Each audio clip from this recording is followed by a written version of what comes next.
got you doing double duty, sorry. Garland admins fill out till. And we can wait a minute. It's okay if we start a couple minutes late. If we need to do that.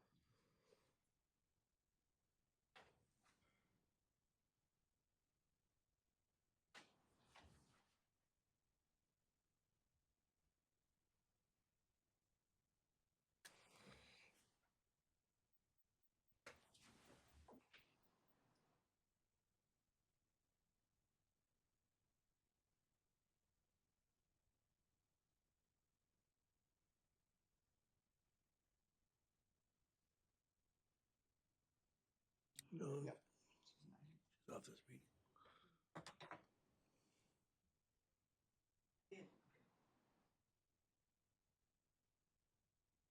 Well, I'm glad you're in the room. I wasn't sure if you were going to be because Debbie wasn't sure. She's like, oh, he's gone this afternoon. And I thought, that's the awkward parts when you talk to yourself. Oh, yeah, no, Even if yesterday, you're online. yesterday I was just running around, then we went to PC chamber and I was at the sheriff's office for. Okay, we're ready in the back. Jane, are we ready in the front? Okay, perfect. All right.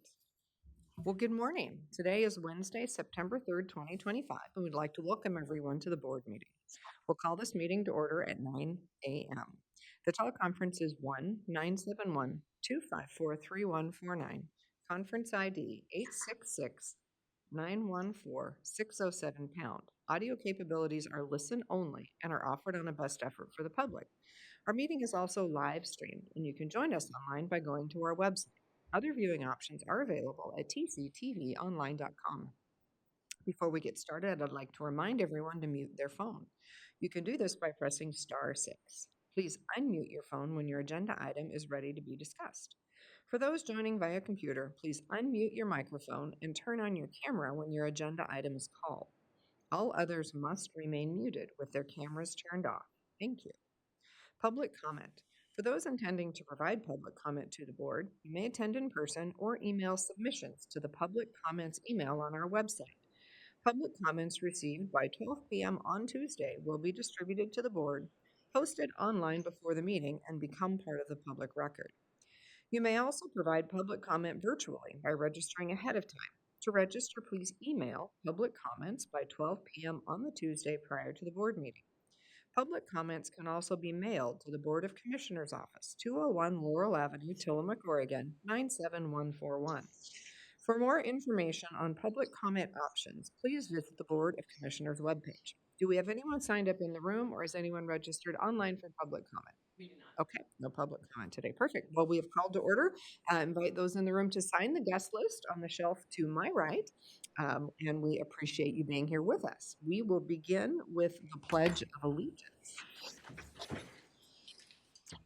Commissioner Fournier, I'm sure it won't surprise you that I will ask you this morning.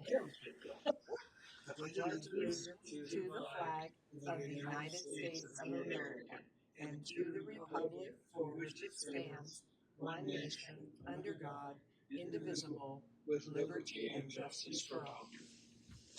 Thank you. Okay, we do not have public comment today. We do have one non-agenda item. We are going to add a second presentation today, which we will take after our first presentation of employee recognition. So we will begin with item 5, employee recognition for September 2025, continuous years of service. We have Kelly Fulton with us this morning to do that. Good morning, everyone. Good morning, Kelly. Wow, this chair is really short. All right, so it is time to recognize the county employees having anniversaries this month and thank them for their continued service. Our county team is made up of many great individuals, and here are the people we celebrate in September. Billy Cloud at the Sheriff's Office, 24 years. Matt Kelly at the Sheriff's Office, 24 years. Jackie Rogers in Justice Court, 21 years. Jessica McCandless in the library, 18 years. Jeremiah Goss at Public Works, 11 years. Katie Springs, Legal Assistant 1 at the DA's office. Danelle Boggs, in HHS, 7 years. I'm sorry, Katie also has 7 years. Erica Early at HHS, 6 years. Natalia Sobliskaya in HHS, 6 years. Aubrey Capps at Corrections, 6 years. Shelby Yank at HHS, 5 years. Sadie Johnson at HHS, 5 years. Esther Bradeen at HHS, 4 years. Lorna Christensen, HHS, 4 years. Becky Camacho in Justice Court, 3 years. Sahara Hendricks in Corrections, 3 years. Alana Nova in HHS, 3 years. Crystal Dickinson in the DA's office, 2 years. Mackenzie Weir in Human Resources, 1 year. Brandy Norbaum in Information Services, 1 year. Barbara Parle at Parks, 1 year. And Sonal Chauhan in HHS for 1 year. Thank you. So congratulate everybody when Absolutely. you can. I'm sure you might have a comment or I do, two of about course, I one or have- two people at I have least. to comment. Well, first of all, I love doing these, and thank you for doing that today. And I know Mackenzie got out of it because she's on the list. Yes. I was trying to figure out why that was. And I'm like, oh, there she is. I have to just mention, for Deputy Cloud and Under Sheriff Kelly, 24 and 24, we were all hired at the same time. I was actually the last one hired, which made me feel a little bad, but we were all hired 2001. They were hired in September of 2001, I'm pretty sure, and then I was hired October, right at the beginning of October. So I know that they've served this county well. I mean, almost a quarter of a century. It's crazy. So I just want to especially recognize my fellow hires back in the day. So thank you. And Yeah, thank you guys for doing this. This is such a great opportunity for us to highlight the amazing staff that make county services work. And I say this every time, but I think it's really important to realize that what we offer to our residents really are the people to help them.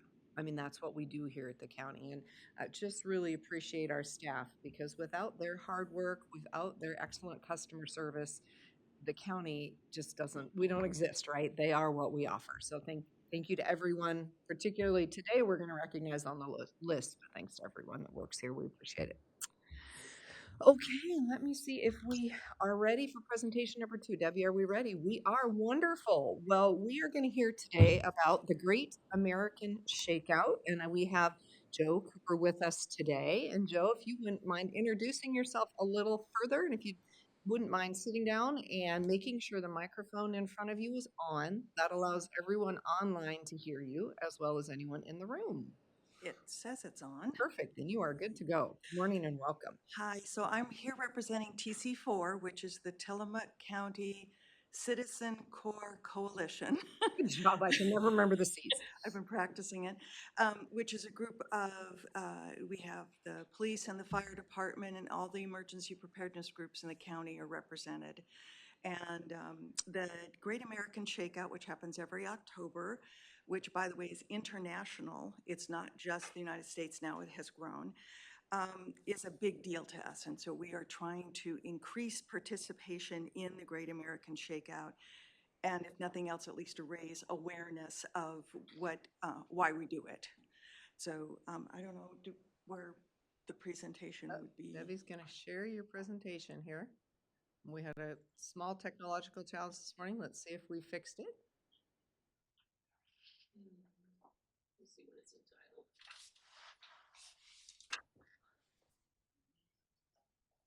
So if any of you know Velda Handler up north, Yeah, I think everybody knows Velda, right? she developed this slideshow program, and I took it from 30 slides down to 19 to make it a little more manageable for us. So Thank you. just to make you aware. Okay, so that's what we're here for. And actually, the Great American Shakeout's been going on a lot longer than 3 years, but this is the 3rd year that TC4 has been actively involved, including tracking how many people are participating. And so that's an important thing to do. Okay, so next slide.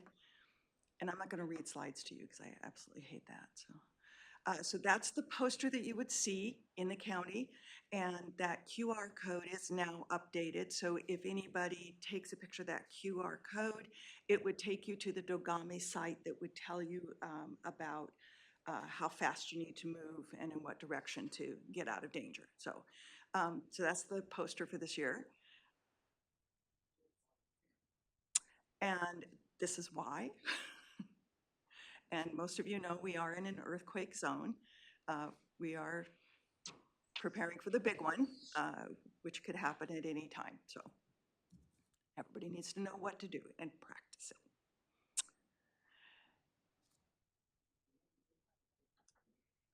So when I taught school, I taught the kids, get under your desk, hold onto your desk, wait till everything stops shaking, wait till everything stops falling, and then exit the room. And I told the kids, don't wait for an adult to tell you. You need to get out. So, same thing for adults.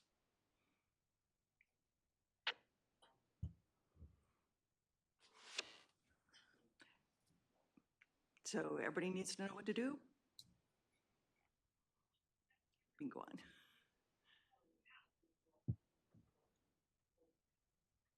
Go ahead, next one. There we go. There it is. Okay. Next one.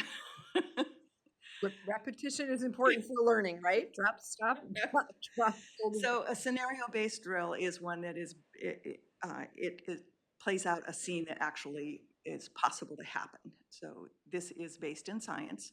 The large ones happen every 500 to 700 years, and last one was 1700 in this area. So we're in the zone. I think everybody's kind of getting aware of that. So. One of the things we really need to emphasize is that personal preparedness. So in the north part of the county, that kind of has a reputation for being pretty well prepared. What people don't understand is that does not mean when you get to an assembly area, there's going to be everything you need to survive for the next 30 to 60 days before help arrives. People need to take some personal responsibility and get prepared. And so this is one of those opportunities to educate people about that.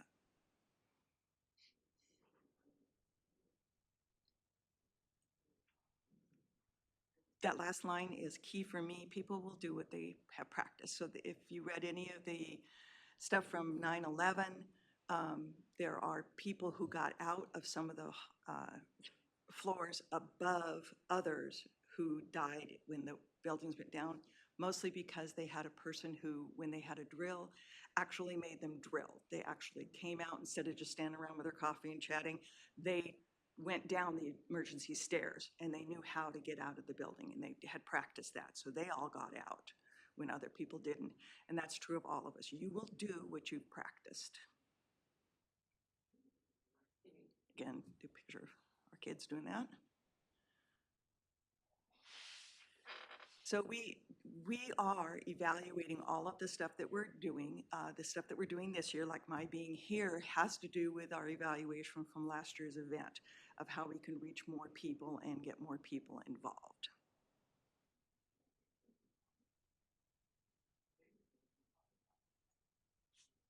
Go ahead. We really emphasize personal preparedness. We've also talked to a lot of the short-term rental people about what they might be able to do to prepare people who just come to visit, giving them information and making suggestions of what they might put on the back of the door, kind of like the fire drill type things you see in hotels. So we TC4 is trying to encourage not just individuals and families, but businesses to be prepared. So a big push this year, if none of you know John Beeston, he lives up in Manzanita, and he is our communications guru, and he has really worked countywide with different groups, increasing our ability to talk to each other from down Netart's Oceanside all the way up to Manzanita and beyond. So that's a big part of what we're doing this year, is making sure that our information gets communicated out and practicing those things. So we have our radio system, we have Starlink, and we have ham radios who are incredibly important. So all of that's in play. Those are our radios. Used to call them yellow radios, but they're not yellow anymore. So we now call it neighborhood radio. Okay. But they're now programmed. It used to be that I could only talk to people really in my area, except the hams, because I'm a ham. But now I can talk to people. I can use channels that go all the way down to Neatards. Oh, Just wow. from my house, I can connect with them. So it's really been upgraded over the last year. Yep. Kind of self-explanatory. So we added the importance of evacuation because of where we live. We are aware that most people in Tillamook proper do not know where to go. So we're hoping to increase that information through the Great American Shakeout. We had people last year that evacuated from some businesses like the Pelican, but they didn't know where to go exactly. You know, I think they do now. But so it's really important that people know where to go. It's important. Camping at home, we offer a lot of stuff on our website, evcnb.org, about camping at home. What that means is having the ability to maybe live in your backyard for a while because your house is not habitable, but you don't really need to go to an assembly area for a long period of time. So, personal preparedness. So we offer go bags for sale that we put together with the best prices of things that you can get. We sell them pretty much at cost. And when I say we, I'm talking about EVCNB. Sheltering the assembly areas is the big part of what I do with the Community Emergency Response Team, CERT, which is my area of expertise. And again, people need to know that at the assembly areas, there's not going to be stuff. So people need to bring their go bags and bring whatever they need. One of the big things that people often forget is the medication. So I'm proud to say that just yesterday I got my 60-day extra meds to put in my go bag. And so when I run out, I'll just cycle those out and reuse them. But I have my medications now in my bag. Everybody needs to do that. It's really critical, especially if you have anything that is life-threatening that you need that medication for. So very important. And there are a bunch of laws in place about how you can get that. I had to pay for my own medication because insurance won't pay for an additional amount. For me, it was very nominal. It's more expensive for other people, but there's lots of resources about that. So, and then reunifying with your family, really important. So everyone should have a person that they can call who lives outside of the area that you can check in with, that other members of your family can use them as a conduit. So I have a brother in California, and everybody in my family has his phone number, so in case of an emergency, they know to call him because they won't be able to get a hold of me.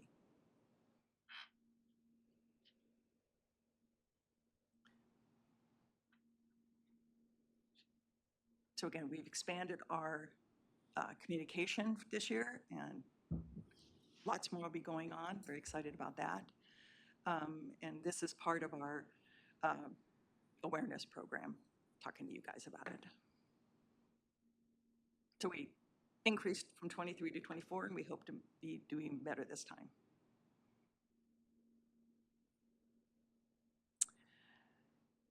That's our goal this year.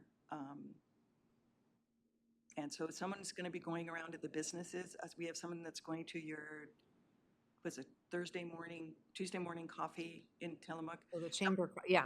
Yeah. Someone went last month and is going to go again before the event to, again, remind people of what's happening, and then to go put the posters out in the different businesses.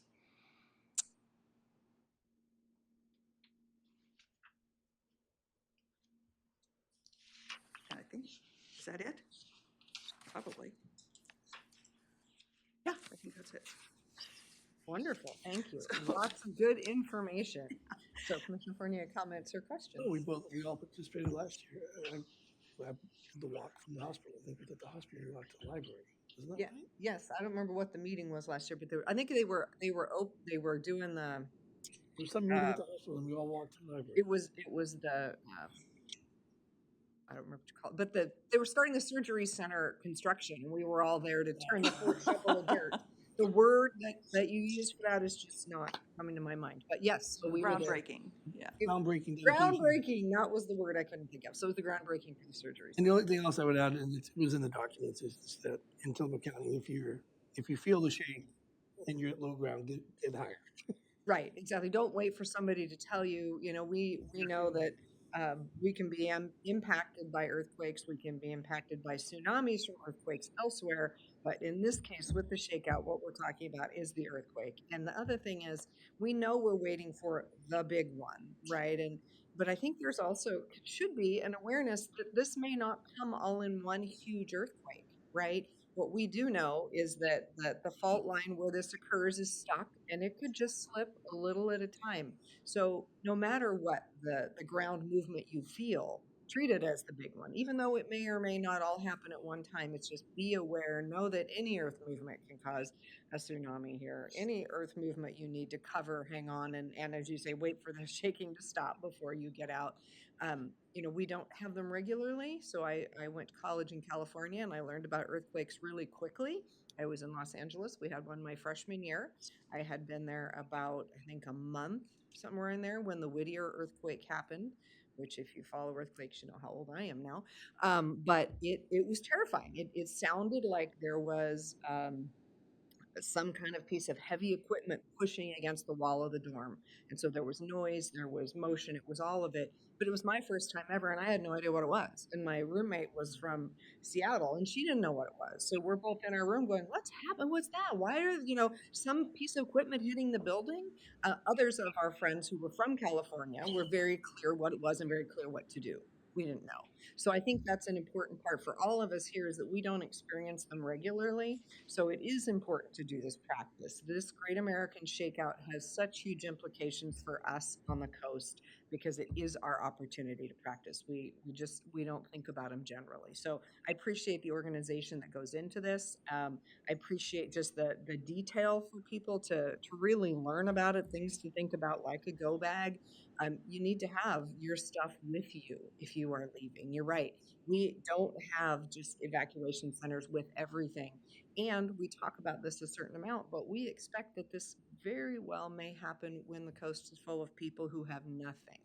And so even as we begin to gather things at these evacuation areas, because I'm sure people are hearing about the Connex boxes that are being placed at various sites around the county and the materials and supplies that are going into those Connex boxes. But those are also to account for the fact that we expect to have visitors here and that we need to be prepared where they may not be. Right. So I think there's just a lot there, but I know for me, when I have a big preparedness tote and we go through it every couple of years and change out the food and all the different things, it helps me feel more calm about living here. So I do encourage everyone to get prepared, find the preparedness group in your area and get connected because we, over the last so EVC&B has been doing this longer than most, but over the last, I would say, 8 years or so, we have really seen preparedness groups grow up, pop up and grow up in so many of our communities. Garibaldi's become very active. Bay City's become they now have a CERT team. Right. South County's really active. Cape Mears So, has been for a yep. long time. Yep. So I mean, there's groups really all around, and if you're not sure if there's a group in your area, reach out to your fire department. They will know. That's a great center point for many of them that they participate with their fire department. So if you're not sure, reach out, find out where your group is, find out when they meet next, and join them. Learn what's happening in your own community because we also know across Tillamook County because of the number of bridges that we have, because of the landslide potential that we have, many of our communities will be isolated initially in any earthquake that would happen.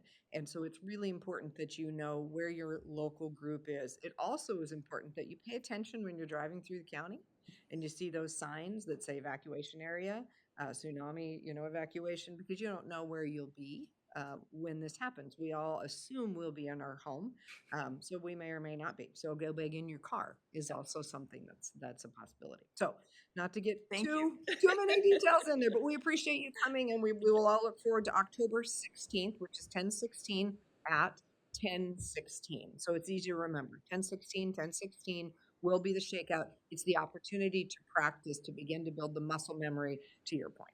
So thank you for being with us, Jill. Thank you, guys. Thank you Thank for you. your time. You bet. Okay, we will go ahead into our legislative administrative agenda, which is consideration of amendment number 1 to contract for services number 6545 with Tomac Family Counseling Center, Inc. for the fulfillment of Health Systems Division, Oregon Health Authority 2024-2025 intergovernmental agreement for the financing of community mental health, substance use disorders, and problem gambling services. Frank Hannah Williams, Tillamook Family Counseling Center. Good morning, Frank. Good morning, Commissioners. This is the amendment number 1, and actually it's part 2 of. I came last week to bring before you a agreement that was between the Oregon Health Authority and Tillamook County for the funding of behavioral health services for the period of the next 6 months. We're talking about July 1st, 25 through December 31st. This is the second part of that. Actually, this amendment and agreement is between Tillamook Family Counseling Center and the County of Tillamook for the funding of behavioral health services for the next 6 months. And it covers a range of behavioral health services, crisis services, services for persons who have a severe and persistent mental illness, addictions, and substance abuse, and substance disorder services. And it is an amount which is approximately, it's a little over $800,000. Normally at this time, there would be a biennial agreement.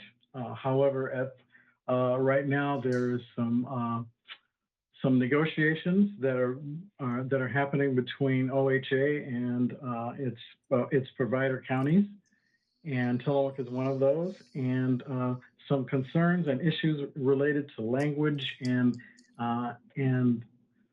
some legal questions related to the scope of services. I think I probably will describe it that way. And as a result, both sides are taking a bit of a pause, and the focus is on making sure that services get continued for the next period of the next 6 months, with the idea that at the end of that period of time, a new agreement, which will start in January, will go from January 26th to June 30th of 27. So I've said a lot of words here, but with that, just to give a little bit of a framework, this agreement is between Tillamook Family Counseling Center and the County of Tillamook, the local mental health authority, to make sure that there's a continuation of those services. And I request your approval. Thank you.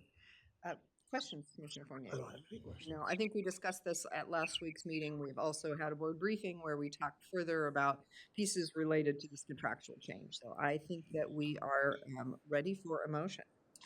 Madam Chair, in consideration of amendment number 1 to contract services number 6545 with Tillamook Family Counseling Center Incorporated for the fulfillment of Health Services Division, Systems Division's Oregon Health Authority 2024 to 2025 intergovernmental agreement for the financing of community health, substance use disorders, and problem gambling services, I move to approve.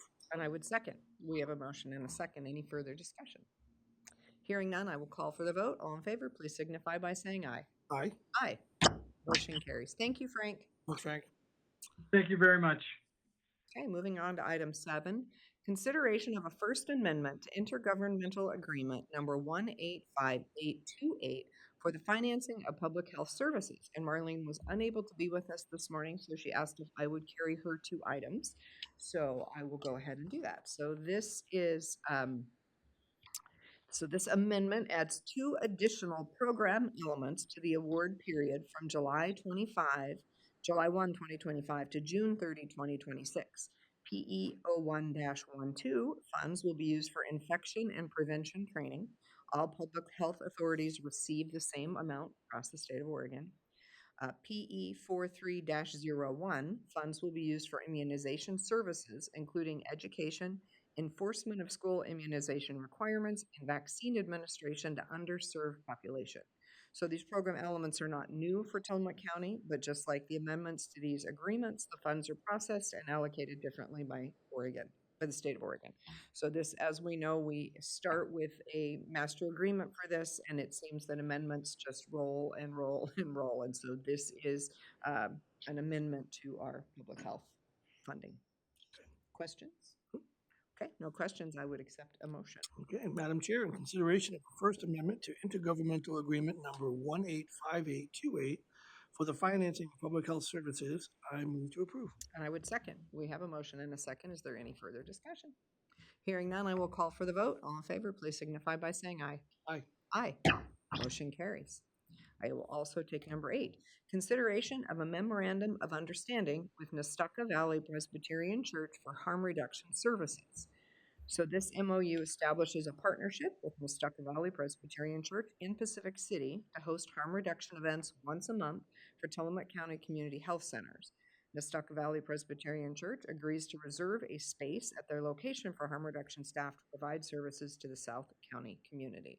Our harm reduction services include needle exchange. They include a nurse that is available at those sites to talk with folks. And it's just a really great way to reach out to an established relationship with folks who we hope will be able to take advantage of treatment services in the future. So, questions or comments? No comments. Okay, I would entertain a motion. Madam Chair, in consideration of a memorandum of understanding with Nestucca Valley Presbyterian Church for harm reduction services, I move approval. And I second. We have a motion and a second. Is there any further discussion? Hearing none, I will call for the vote. All in favor, please signify by saying aye. Aye. Aye. Motion carries. Okay, item number 9, consideration of an order in the matter of the vacation of the Western Street public right-of-way east of David Avenue in Medina, Tillamook County, Oregon. Jasper Lind, engineering technician, Public Works. Good morning, Jasper. Good morning, Commissioners. Good to see you again. You too. Today we have a right-of-way vacation that is proposed in the community of Madonna Beach. It is the easternmost portion of Western Street. It's an undeveloped right-of-way that currently accesses 2 properties, one on the north, one on the south, and both of the adjoining landowners are signatories to this vacation. There is only one piece of utilities within this right-of-way, and it's on the northern side and serves the northern property owner. So the partition that is, or the subdivision of the right-of-way would functionally put their utilities just simply on their property instead of within the public right-of-way. It's pretty cleanly defined. It's bounded on the north by Block 33 and on the south by Block 26. On the west by David Avenue right-of-way, and on the east by the canal right-of-way that was established in that plat and prior plats of the area. If you have any questions, I'd be happy to address them. Perfect. Thank you. Questions, Commissioner? I do have a question. Jasper, I have just run into this issue in my neighborhood recently. Can you briefly explain what the process would be for 2 property owners such as this that would like to vacate the county right-of-way there? Sure. There is a petition form that can be filed with the clerk's office. Oftentimes people will reach out to the road department first, since it is a public right-of-way vacation, and we will go through and review the likelihood of us being in favor of such a thing, so that people aren't petitioning for right-of-ways that we see as future necessities for the county itself. Once that petition is received by the clerk's office and is hopefully a well-polished petition, it travels through a few departments and eventually lands here in the road department, who goes through an engineering report and assesses some of the future concerns, looks for whether these utilities or if a property would be landlocked or something along those lines, and then we end up here having this conversation. Great, thank you so much. Okay, Certainly. perfect. I have no questions. I've looked at it. It makes sense to me that it is not a right-of-way we will use. So, Agreed. okay, you ready for a motion? Okay, Madam Chair, in consideration of an order 25-052 in the matter of vacation of the Western Street public right-of-way east of David Avenue, Medina, Tillamook County, Oregon, I move approval. Second. We have a motion and a second. Is there any further discussion? Hearing none, I will call for the vote. All in favor, please signify by saying aye. Aye. Aye. Motion carries. Thank you, Jasper. Thanks, Jasper. Thank you, Commissioners. Okay, moving on to item 10. Consideration of a contract for general services with Solutions Yes for print management services. We have Brandy Norbom, IT Operations Manager. Good morning, Brandy.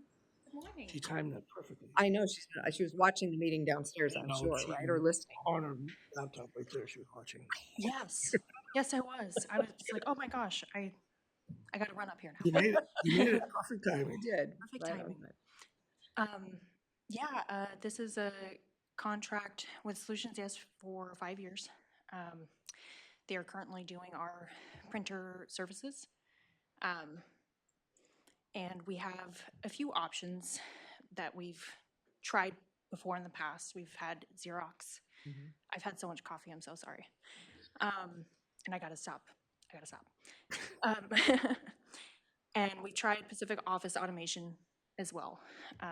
We did a 1-year contract with them last year, and we found that their services have been really great. So we wanted to kind of lock in 4% like annual increase versus the traditional like 10 to 20%.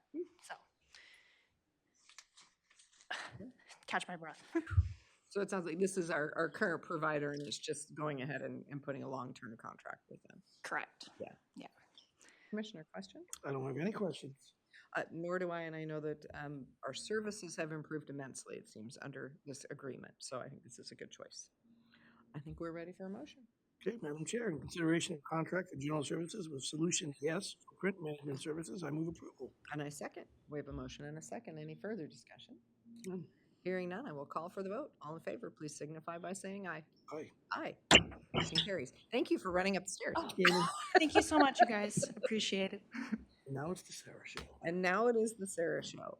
So we have a list of orders in front of us. I'm presuming that Sarah will discuss them all together, I'd love to. but we will need to take them each individually as we vote. So I will read the first one and we will have our discussion under that. And then, of course, we will get to read them all. But they are blessedly short as land use decisions. Sometimes land use decisions are like this big. So, of course, there is Commissioner Fournier's motions, which may get longer. Okay, so we're going to start with item 11.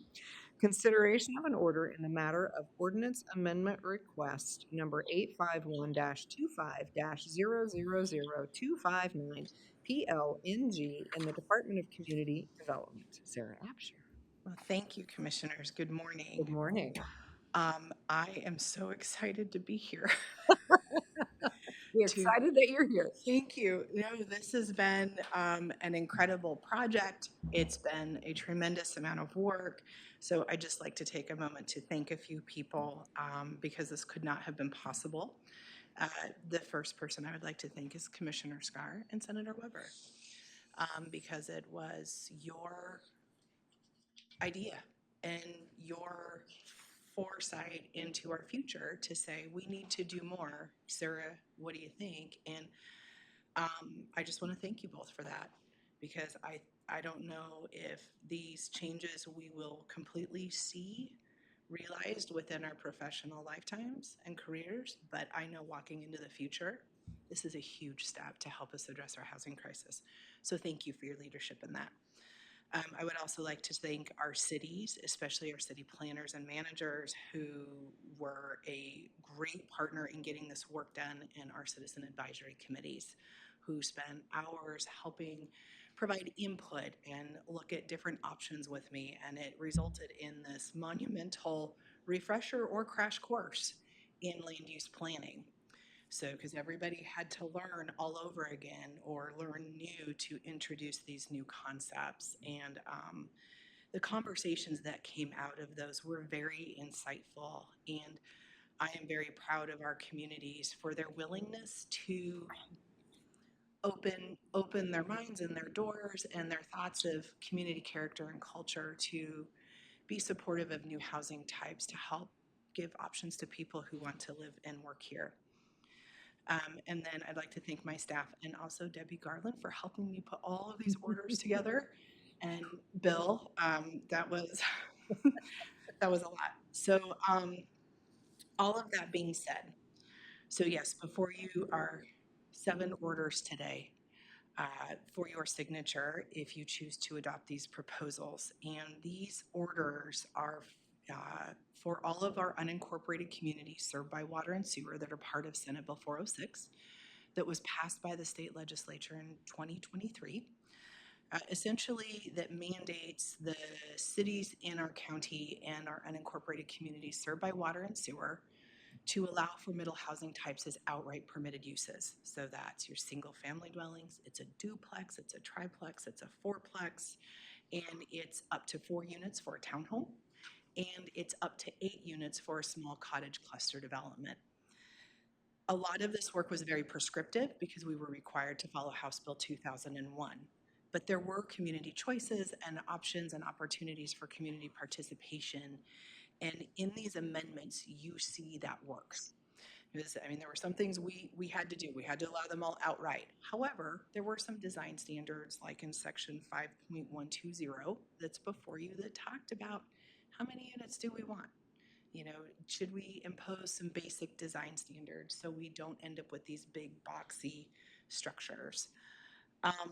So we're required to get this done because of Senate Bill 406. And before you today are all of the zoning code amendments for the residential zoning districts in Nescoin, in Netarts, Pacific City Woods, along with section 5.120, which is the new code section in Article 5 that contains all of the standards for parking design and different types of units and cottage clusters that have to have open space requirements. They have size maximums, different details are in there.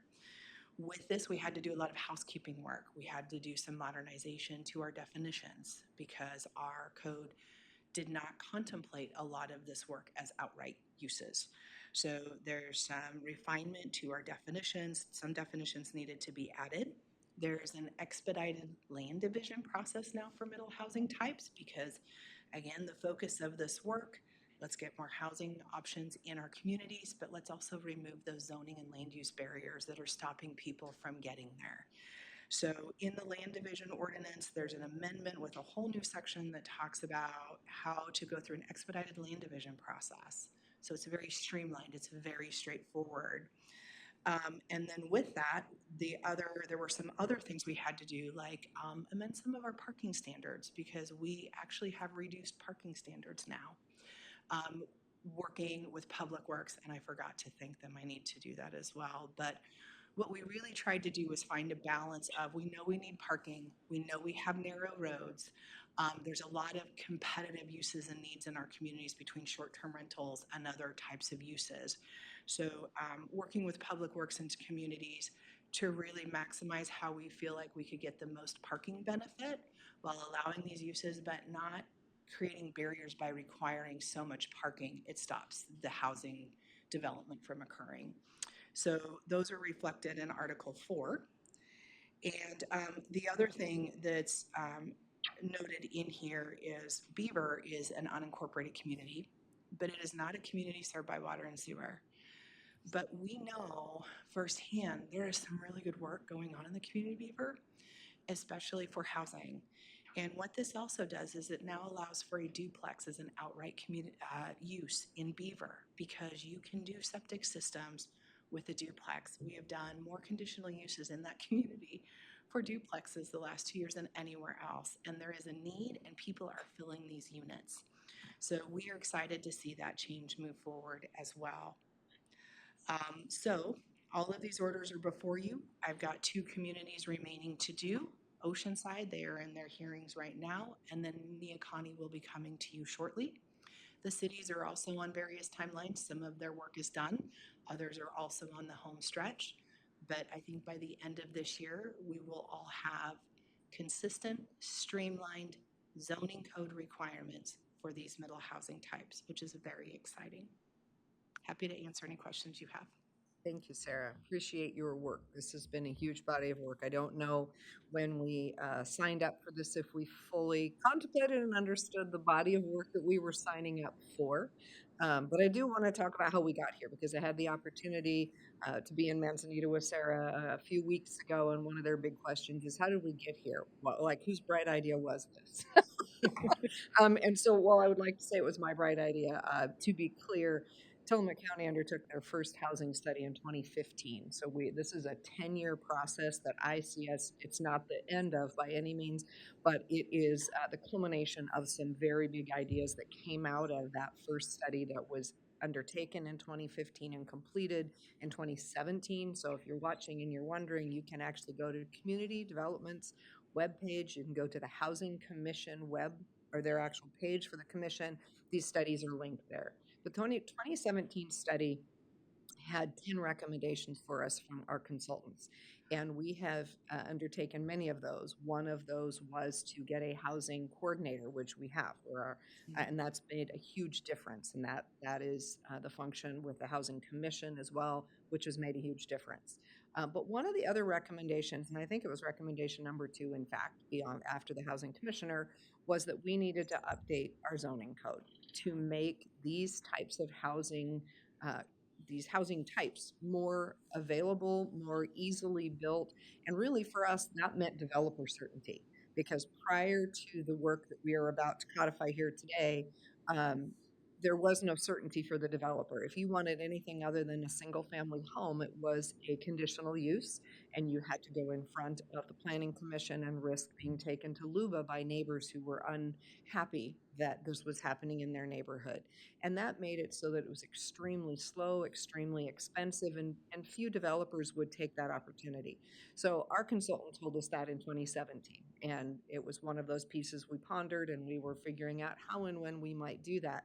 State of Oregon did a study and basically asked Oregon Housing Community Services and Department of Land Conservation and Development to work together and determine what were the biggest steps that could be taken to increase the number of housing units being built. And not surprisingly, the state of Oregon came up with the same thing our consultant had come up with, which is middle housing types are missing and they will not be built if there is the chance that if it's conditional and has to go to LUBA. It's just not going to happen. It's too expensive for developers. So the state of Oregon said, we see the answer. The answer is middle housing. And they said, if you are a city larger than 10,000, you will participate in middle housing. And by the way, we'll provide resources to help you do that.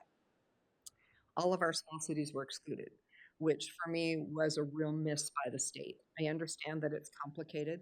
I understand that we are working through that right now and discovering, how complicated it is, and it's needed. It's not only cities over 10,000 that need this kind of housing. We need it. It's not only cities of 10,000 or greater that need the protections from having everything taken to LUBA. We need that. And it's not only cities over 10,000 that need technical assistance and financial support to get it done. We need that. And so from my perspective, when we undertook Senate Bill 406 with Senator Weber, it was to essentially right the wrong that I saw from the state, which was the exclusion of rural communities from having the same benefits that urban communities were getting. So that's how we got here. That's why I thought it was a good idea, in case anybody wanted to know, because I said this to somebody the other day who was griping. I said, well, you come talk to me, because I'm the reason you're griping, with Senator Weber and others' support as well. But for me, it was just being left out felt wrong. We were going to have to do this work, and so we should be there and have the tools to do it. So I'm just exceptionally pleased with the work that you have done, our planning commission, our communities, the meetings that have been held. There's been a lot going into this, which is why it was passed in 2003, and we're sitting here in 2005 ready to do the approvals, because we did everything that Oregon Land Use asks for, which is public engagement, the opportunity for communities to be heard before we pass this. So I feel really good about the work that was done, and I think we are ready to do this. And I know that Parker, our housing coordinator, has said we have some developers who are watching very closely, because they would love to get in to some of our communities and do a series of duplexes, a series of triplexes, the pieces that we know we need. So thank you for your hard work on this, and everyone that you already thanked, because it has been a Herculean lift by a lot of people to get us here. So thank you for that. Thank you. Commissioner Fournier. I want to echo both of your accolades to everybody that participated in this process. I want to thank Madam Chair and Suzanne Weber for championing this, and I appreciate your work on this. This is something that Sarah and I have talked about for years. Me being a complaining landowner wanting to do something on a piece of property to help with middle housing. And I would not the most patient of course people, and she would just say, "Paul, just calm down. Things are coming." And I do appreciate the speed. I mean, it doesn't feel fast, but 2 years is very quickly to get all this work done. And I've come to realize just how much work the planning commission does. And all these community inputs. I love that this, to me, I think this compromise, it's a good balance that retains the feel and charm of Tillamook County and each of these communities having a say in how they want to do it, by also addressing the real needed middle and workforce housing. I just talked to somebody else in the service industry, and they have to move out because the house is sold, and they don't know where they're going to live. And the thought of going back into a trailer as a last resort is, and I'm like, hang on, because people are going to start building, but it is tough, and I'm really excited about that kind of project where these smaller. I mean, when I moved here, I lived in small cabins and cottages that were from the 20s and the 40s, and they were good then, and they're helpful now for people that are just moving to the area or need to work. So this is such good work. I'm not looking forward to reading these motions. There's a lot of numbers and acronyms, but I'm going to get my best through. But thank you again, and thank all your staff, of course. Thank you. Okay, thank you. So if there's no other comments or questions, we will need to take these one at a time. We will need to read each of them into the record. So my question to you, Bill, is do I need to read each of those to open it, and then Paul needs to read the full motion, or is there any shortcut we can take? Paul could just move to. He can just, one at a time. okay, and I don't have to read the title before that. I don't think so. Perfect. I love it when we can find something that just saves a little bit of time and breath. So I, in that case, would be open to a bunch of motions. Okay, let's Several start. motions. You go.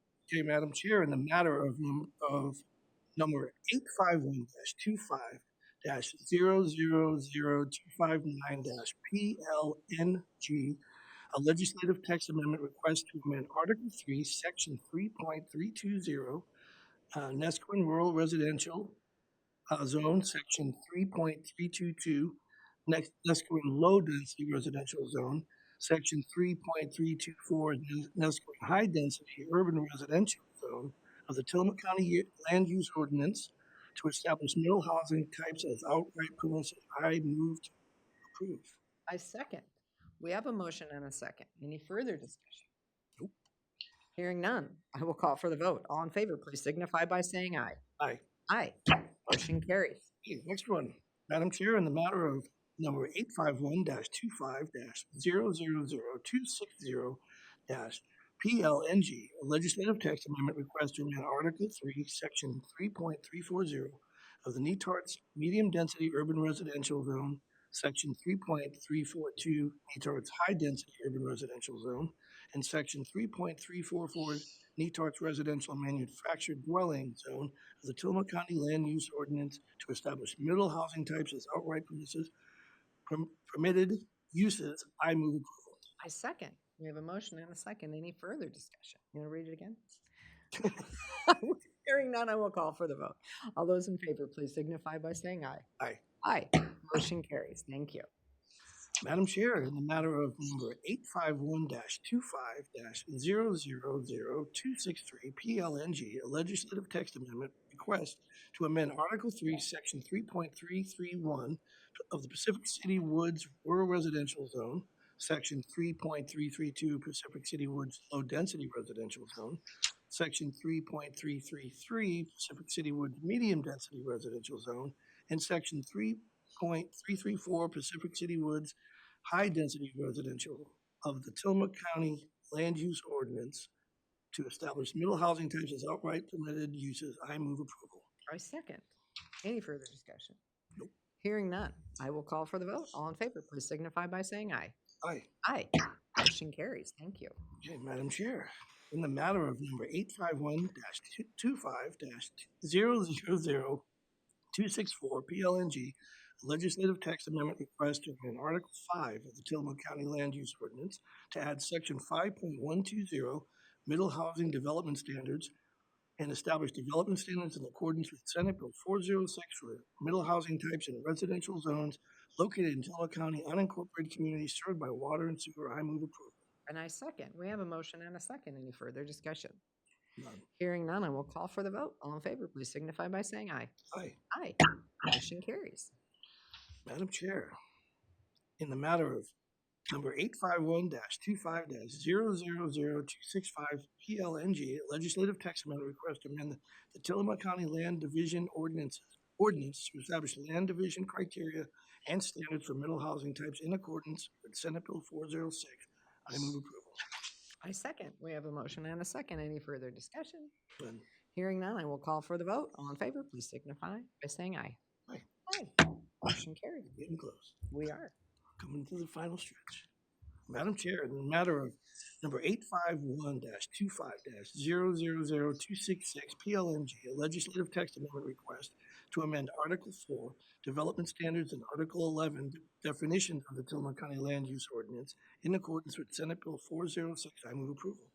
And I second. We have a motion and a second. Any further discussion? None.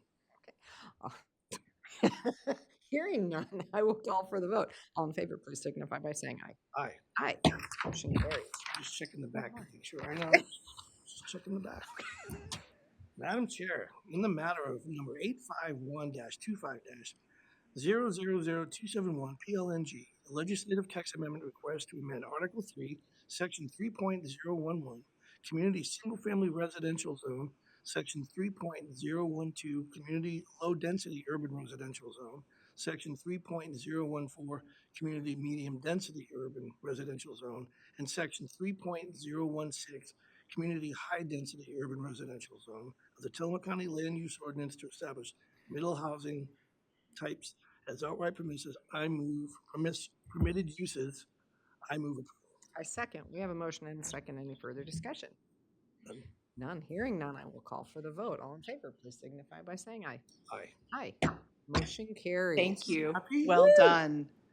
Oh, yes, really. Good work.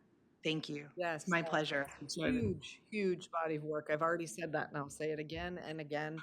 Changing code is never easy, and doing that many unincorporated communities all at once was huge because Tillamook County has, each unincorporated community does have its own plan. In some counties, it would have been one fell swoop, but we had so many to do. So thank you for that. Thank you. I do have one other thing to add to dovetail off of that great presentation we heard.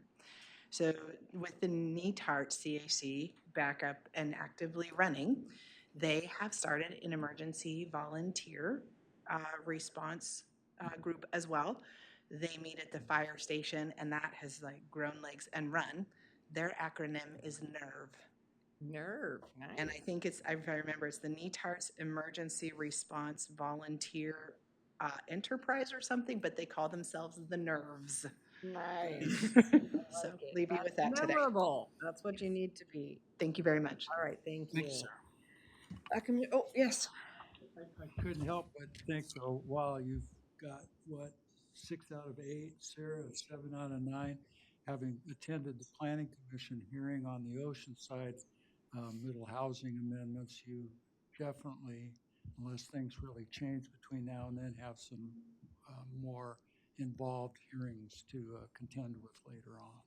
Perfect. Which is as expected and as it should be, right? The public, that is one of the key things that I said earlier about Oregon land use, is that public engagement is a really key piece, and the public has the right to share with us their thoughts and give us their ideas. And then we have the formidable task of determining which of those are viable and which of those really meet what the communities want and need and we can do as a county. So more to come. Governance at its best, right? Where we have public input. So we always say we love to have people in the room. Yep. Okay. Thank you, Bill. Commissioner, any board concerns? I have for one today? board concern. Share away, please. My dad's birthday is today. His name is Paul as well. He's not, I don't see him on the call, but I'm sure he'll be checking the video later. I just wanted, Deborah's going to put up a picture, I Gonna think. make him famous My until dad turns 89 years old today. He's a very vibrant 89 years old. There we are, matching his twinsies. And I just, he's just a great man. So I just wanted to wish him happy birthday. Well, happy birthday, Paul. We all Happy in birthday, Tillamook Dad. County wishes you happy birthday. And thank you for allowing me to do that. Absolutely, absolutely. Okay, I have no board concerns today, so we will go ahead and do our announcements. Our board briefing scheduled for Wednesday, September 3rd, 2025 at 2 p.m. has been canceled. And that is our one announcement for today. So we will adjourn this board meeting at 10 a.m.